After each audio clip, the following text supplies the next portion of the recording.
Hey, it's Jer. We can only do Daily Detroit with your support, so join us as a member, patreon.com/dailydetroit, or buy us a coffee, buymeacoffee.com/dailydetroit.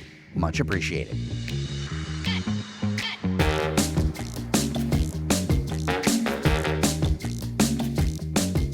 Hello, everyone, and welcome to your Daily Detroit. It is Wednesday, August 23rd, 2023.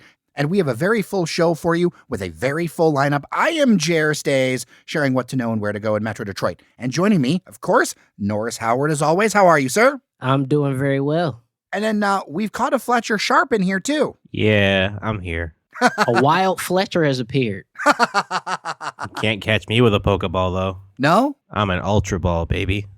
Well, I'm glad to hear from all of you. And you know what? I'm just going to get into it because there's just something that got to me in the last few days when I was on Instagram. And I don't normally be like, I saw this on social media and it got me angry. But this one did. And I'm going to talk about it because, you know, guys, all those stories in the city of Detroit about those schools being demolished, I think there's like 20 of them, something like that. We've talked about it a little bit. The city of Detroit even promoted this in their social media with like drone footage of how these old schools are going to be demolished. And then, like a day or two later, I see a realtor, an African-American realtor, in my feed. And I'm highlighting that for a reason, because that's important in the city of Detroit. In my feed, talking about these lofts in Berkley, the Ivy lofts that are an old school converted into residential, like one bedrooms, studios. You know, the rent isn't cheap. I mean, it's in the like $1,700-$1,800 a month range. But you know what? New stuff just isn't cheap anywhere anymore. But I'm looking at this and I'm just mad because there's all these schools. Everyone says we need to repurpose them. We need to use them. We need to whatever. And then I see this project in my feed of a school in the suburbs just redone. And I'm like, it can be done. And it can be done a few miles outside of the city limit. And it just annoys the hell out of me that we accept trash. Like we accept like we're going to like demolish this stuff instead of reinvest or do something new. I don't know, guys. It got under my collar. First of all, I think number one is a fantastic idea. Number two, though, is that when we're talking about the city of Detroit, and obviously we can go deep into all the eminent domain stuff and the red tape that we have here in the city. But one of the main things to me that I've always found frustrating about specifically around these topics is that everybody wants to do all of these repurposing projects, right? And the main thing for me is that what's the cost benefit analysis in the city limits of that repurposing, right? Because the building that was in that post was, we'll call it a post-war era built school, you know, probably built in the 1940s or 50s. And so it's an older building, but kept up enough to be able to repurpose it. I'm not sure if the buildings in Detroit are quite in the same shape. And so I think the ability to be able to repurpose all of those schools may not be possible. But in the same breath, if somebody wants that land to put something there, I'd much rather those folks knock it down and build something there. But I don't think the city's even letting folks do that either. So we're kind of stuck in this limbo area where you're not able to knock it down and put residential there. You're not able to repurpose it because maybe for an investor, it could be too cost prohibitive to go in there and do like mold abatement and all the rest of that stuff. So what do we do? And I think that's a question for the city of Detroit to begin to ask itself, because there's so many of these buildings scattered across the city. And it's not just schoolhouses, which I think that is a big, you know, we're talking about schools in particular, but just in general, there's all these beautiful, wonderful buildings that could be preserved that I think the city, or at least the school district, just has not let go of.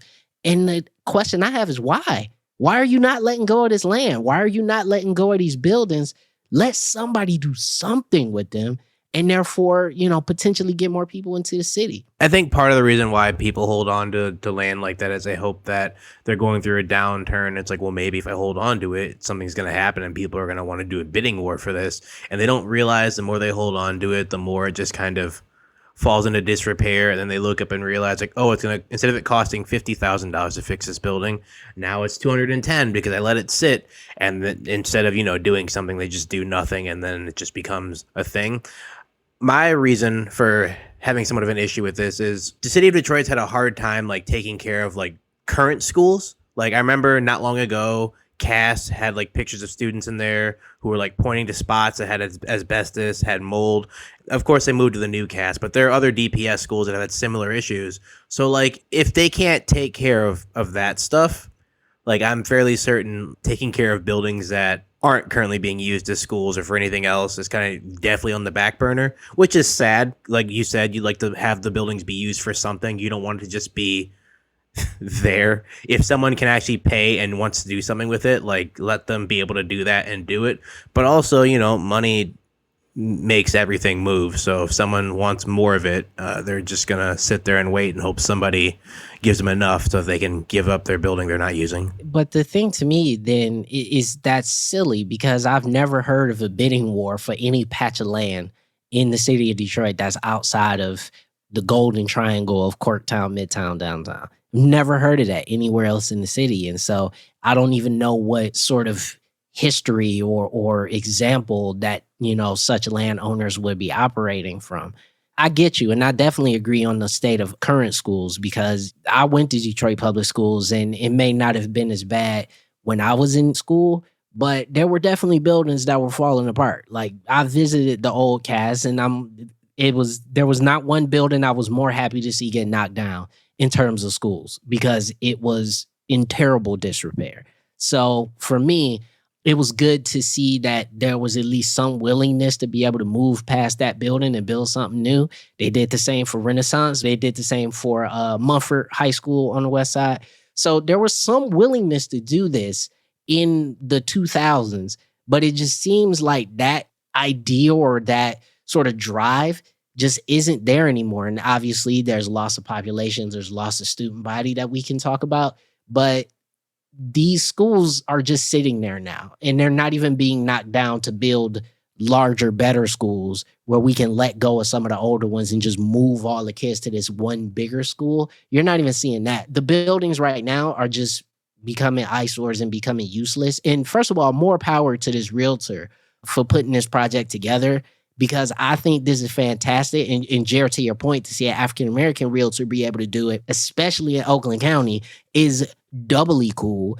And I just think it should be a black eye on the city. It should be something that the city is ashamed of, considering the demographics and considering how many African-American realtors and developers that they have access to in the city of Detroit. Yes, the city should be ashamed. So I got a couple of points on this. I think one, I will fully concede that this conversation probably should have happened 10 or 15 years ago, right? When you were just getting these buildings out of use and then you were able to remediate things faster. I will fully, totally concede that point because we have a whole rife of buildings that, frankly, are hitting their end of their life in Detroit. They're getting beyond the salvageable point. So that's something that is interesting. I think about the project downtown that got announced yesterday. I don't know if it's announced or whatever, but basically they're going to rehab the National Theater downtown. They're going to save the arch part, but put in what they call a world-class performance venue, Bedrock Will, behind it. So like you can do certain things and get creative, but I fully concede that should have happened a while ago. Both of you make sense. But I wonder, does this get to the greater point that we need to let some things go? Maybe it's because like I had a chance to see it. I actually watched Love and Marriage Detroit last night. I know. And it was funny how like the entire show was about like New Detroit and those other things, but it got me thinking like that's not coming back. I believe Detroit will succeed and go forward, but I'm looking at it as I get older, looking at this rear view going, is it a disservice to continually try to think that these things are going to come back as they were? Not that the city won't come back, but we're holding on to this stuff where I know the school district's doing these processes for everything. And I know that you want to get developers in there, but we got to ask ourselves, like, why is it that this continually is the thing? Like there is a stark difference. And this particular thing, as I said, it just got in my craw about it. 80% of the time I would say, yes, we have to let go of the past to a certain extent, because what has worked in the past has traditionally been some of the things that have caused people to leave. So we do need to take a new perspective and a new look on certain things. But also, we can't then say newness for the sake of newness, right? You talk about this new development on the Joe Louis site. That newness is newness that I don't think anybody can even afford right now. Let's talk about that. Let's get into that. I think that's a really interesting topic. If you haven't read, there's the new tower going up at the Joe Louis site. The website is going live and the pre-leasing has already begun. And there's not a unit in there under $3,000 a month. Like, I think the lowest one is a studio, and even that's like $2,700 a month. It's like Brooklyn, New York prices. It's, first of all, absolutely absurd. That's number one. Number two, especially in a place that doesn't have easy access to a grocery store, doesn't have easy access to any retail, doesn't have easy access to anything, which was part of why they wanted to move Joe Louis, is because it's far away from everything. You put a residential tower there, and the neighborhood around it isn't built up enough to really justify that amount of money to live in that building. And I'm not necessarily saying that a brand new building shouldn't be able to try to monetize as much as it can. We all know that there's economics to it. But I'm going to be honest, there is maybe one or two buildings in downtown Detroit that probably should cost $4,000 a month. Outside of that, nothing down there should cost that much. We're not that kind of city yet. We're not downtown Brooklyn. We're not Manhattan. We're not Los Angeles. We're not even Dallas or Austin or Miami. We're not even those places.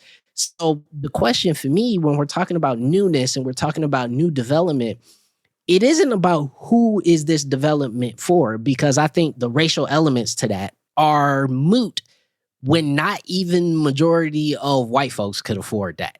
So who is this building for? Well, I mean, I will say, though, that a lot of the high-end stuff seems to sell. The penthouses at the top of that Greektown development, you know, they seem to sell.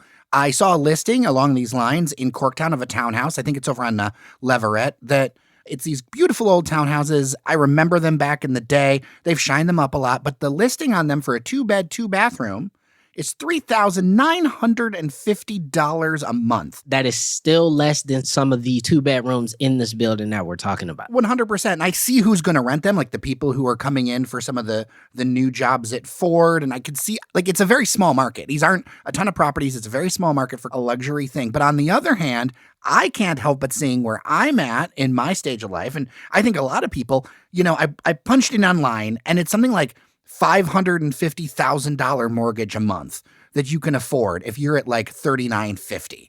And it's like, why wouldn't you just own a place? I don't understand. I mean, if you're transitional, if you're really wealthy, all those other things. And yes, this is kind of a limited market, but I mean, get what you like. This is a free country. Things are worth what people will pay for it. But I'm trying to sit here and go, how does this make sense? The thing for that, and this is something, you know, as a new homeowner myself, for that price, what would you be getting if you wanted to be in the city of Detroit? And that's the big question that I think a lot of especially young professionals and I think first they'd be in the suburbs. Exactly. That's my point, is you'd be in the suburbs. And so if you want to be in downtown Detroit or you want to be in the mix, in the center of things, that's the premium that they're charging you for, because the units that would meet that in between for purchase to be able to own them, they don't exist. And nobody's building that right now. There's no real development that hits that market outside of, I know there's one new development of condos out in Lafayette Park, a series of condos on St. Alban, I believe, in Lafayette, just behind that church right there on the corner. That's a newer development of condos that I think hit sort of around that market. But in terms of downtown or close to downtown, that's about it. So you got to live in the shoebox apartment for $3,000 a month if you want to have a downtown lifestyle. And I just think for the city of Detroit, we're not there yet for that kind of market. I'm just kind of still reveling in the fact that we're not even at Austin. That's really bumming me out. That kind of took the wind out of my sails, when being quite honest. To your point, everything around the city is very expensive. I have a few friends who have very high professional jobs. They love to talk about them, some of them a bit more than others. And I've blinked and they're like, yeah, I live out in Novi now. And it's like, what's up? It's like, oh, yeah, we couldn't afford to stay downtown, or I live in Dearborn Heights, or I live in Dearborn, or I live somewhere. It's like, we couldn't afford to stay down there. Like, we'll still commute, which to me is just crazy. But yeah, I mean, I understand why some of those prices for stuff are just exceptionally high, because they want to compete in some sort of way, except they just kind of overcorrect to the really pricey way. And I mean, if you can afford to move in there, then great. You just might not have any neighbors, which I mean might be good for you if that's what you're looking for. As I said, some of these are going. And you know what? I would love to talk to a listener, and I can do it off the record if you want, but somebody who's like gone into one of these places or what your calculus is on it.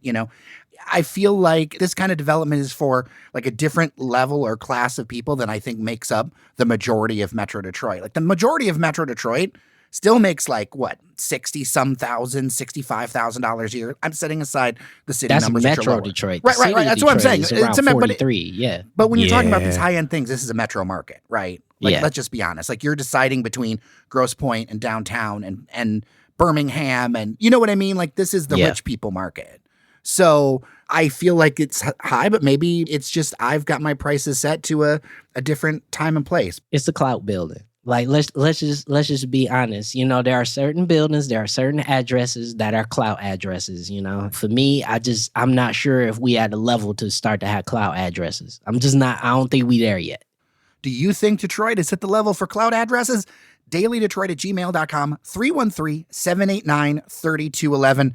Let's jump into a topic that I thought was interesting, got spread around online a bit, about Michigan and the high use of marijuana and binge drinking. And this study is from Monitoring the Future and funded by the National Institute on Drug Abuse. And this is, of course, in part from the University of Michigan. As always, U of M does great work. I'm going to do some highlights here for people who are 19 to 30. Apparently, 44% reported using marijuana in the last year. That's up from 28% in 2012. 11% report daily marijuana use. That's up. Also, 8% said that they're using hallucinogens. Also, older adults, which they categorize as 35 to 50, 28% said they'd use marijuana in the past year. 4% said they'd use hallucinogens. And 29%, a record high, said they had consumed more than 5 alcoholic drinks in a row in the past 2 weeks. So a lot of drinking, like in that 35 to 50 age group, and a lot more marijuana usage in the younger group. What's going on here? I think people are not having a good time, to make it short. I think people are dealing with ways to cope, and some of the classic ways to cope is, with alcohol or with, marijuana. I mean, taking the joke out of it and being serious, I do think that it's been a little rough as of late in this state. People have been talking about a new recession, or I see you look on Google, one of the most asked questions is, how do you know if you're in a recession or not? People have been hit hard financially, and they've turned to ways to try to, make themselves feel a little bit better. Studies like these make me a little cautious because I feel like the point of the study partially was to see what's wrong with people, but also partially to try to say, like, look, we shouldn't legalize drugs because now people are just smoke. And if that's the case, then no, that's not right. I wonder how many people are saying that they're doing it more because it's legal now. I know a fair amount of people have started using marijuana for different reasons. Some just because, some for medicinal reasons, some to deal with anxiety, etc., have been able to use it more because it is legal. It's like I don't have to ask my friend with a med card to go purchase something for me, then come back. I don't have to have the weird guy show up at my apartment at 2 a.m. He wants to eat some of my food and play on my Xbox while he's trying to sort through what he's trying to give me. They can just go to a local dispensary, which is like a store, essentially, go in there, say, hey, I would like this and this. As long as you show your ID to say you're over 21 and you can pay, you can walk out. I know a lot of people, especially people's parents, who are like, yeah, well, now I can do this thing and like it's helping with my arthritis, it's helping with etc. So yeah, I mean, I do think part of the rise and uptick in terms of just usage is just because you're not having to go through the weird skeevy ways to get it. You can just buy it as if it's, a pair of shoes. Yeah, and just to add to that, I think also with a lot of these studies, there's just more openness now that it's legal as well. I think people are just more willing to say that they use marijuana because I'm not sure about everybody else. But the vast majority of the adults who I knew growing up who were older than me all still smoked weed. And I mean professional folks. They just, did it in the privacy of their own home. They had the weed man, like Fletcher was saying, and they just did it in their own house. And I think more people than would be willing to admit, or more people than would be willing to report it, would say they used marijuana, because it couldn't have been the market that it was without a lot of people buying weed and not telling people that they buy weed. So I think that's number one. I think number two, the thing that I think surprises me the most is the use of hallucinogens.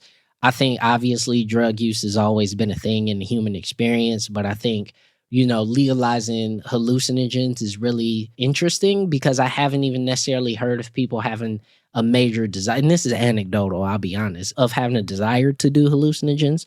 But I think that is more surprising to me than the weed and drinking numbers. To Fletcher's point, I think we've had a rough time economically, and whenever you see a rough time economically, drug and alcohol use goes up. There's a direct correlation there. So I think that's an easy answer for it, but the hallucinogen part, I think, is the new part of this study, so to speak. A couple of things I want to mention. Number one, Michigan is also the top market per capita in the country for cannabis and marijuana spending. So, and Detroit's getting none of it. Well, a little bit, right? They're doing a few things now, and they're you've seen it start to move along, right? It's like, oh, wait, we really need to get on this boat because people are going to do it anyway. And I'll just be clear here that my personal position, because I know from surveys that I think like 7% of our audience is possibly high right now listening to the show. So I will say that I'm all about people's personal choices and the things that they want to do as long as you don't harm others. But for me, I look at it and go, how much is this like recreational and fun? And then like, is some of this also like, do we need better mental health services? Which I think is a yes, right? Like, it's one thing if you're doing it for fun, but if you're doing it to escape all the time or deal with yourself all the time, I feel like there also should maybe be some therapy mixed in there. Sure, those are like legit things, but also people have to go to therapy. Like, I'm not saying there's like oodles and a bunch of just options out there already for people, but there are a fair amount of options, and just people have to choose to go to them. And most people just are like, do I want to go tell my problems to somebody, or do I want to just eat this 30 milligram edible and listen to my brain melt for an hour or two? And typically people choose the latter because, it doesn't require you to have to go anywhere, doesn't require you, even if you have telehealth, doesn't require you to have to talk to somebody about stuff. You can talk about dinosaurs and dragons as opposed to actually, what's really bothering you. To Norris's point, I do know some people who want to do hallucinogens, and those are people who probably should not have legal hallucinogens, because let me tell you, no. Fletcher has strong feelings on this one. There does need to be like better mental health for people just in general, just as someone who even uses a therapist. Like, I'm grateful for the lady I found, but like I see friends who are like, yeah, I don't know how to get that. And it's like, it's easy. There's just, step here, step here, step here. And so many people just are not willing to take said step because it feels foreign. It feels uncertain. And yeah, I mean, I get it. And if you do use marijuana, if you do drink alcohol, for a fact the other thing you're going to take will fix your problem, even if it's only momentarily, versus a longer term solution that might or might not take effect. I mean, heck, I've had to go through 4 therapists just to get the right one, because the first 3 were not fitting. Whereas if I were a heavy drinker, it's like, I know if I drink 4 twisted teas, it'll solve my problem for the night, versus me trying to find somebody else. I would say Band-Aid the problem. I don't think it solved any problem. But also, and I agree that there's still the stigma for a lot of folks with therapy and mental health services. I think there's a lot of people who still, unfortunately, are hit with the fact that it's like a moral failing or a character failing on themselves. And just being drunk is just more socially acceptable, I think, still, than having a therapist. I really wonder what listeners think or what their experiences are. Is it just, hey, you want to have fun? dailydetroit@gmail.com. Well, guys, good show. Glad to catch up on some things happening around town. As always, your feedback welcome. 313-789-3211. Always love your thoughts. Guys, thank you so much for being part of the podcast today. It's always good to catch up with you. Thanks for having me. Yeah, for sure. Thanks for having me. And of course, you can follow Fletcher Sharp at Saint FDW on Twitter, and Great Laker Nori for Norris Howard. And of course, you'll find us at Daily Detroit, or The Daily Detroit on Twitter, and Daily Detroit on Threads and things. Are you guys using Threads yet? Yeah, I've been on Threads, man. Occasionally, I'll go there and, I feel really bad for what I'm about to say. A lot of the people I follow on Threads, I followed on Instagram because I wanted to see their pictures and not hear their mouths. And now I'm getting to see their mouths. And I'm like, I see why I didn't follow you on Twitter or Facebook. So it's kind of like a shocking thing for me. But I still use it occasionally. All right. Well, with that, I am Jer Stays. Thank you so much for listening. Remember that you are somebody. We'll see you around Detroit.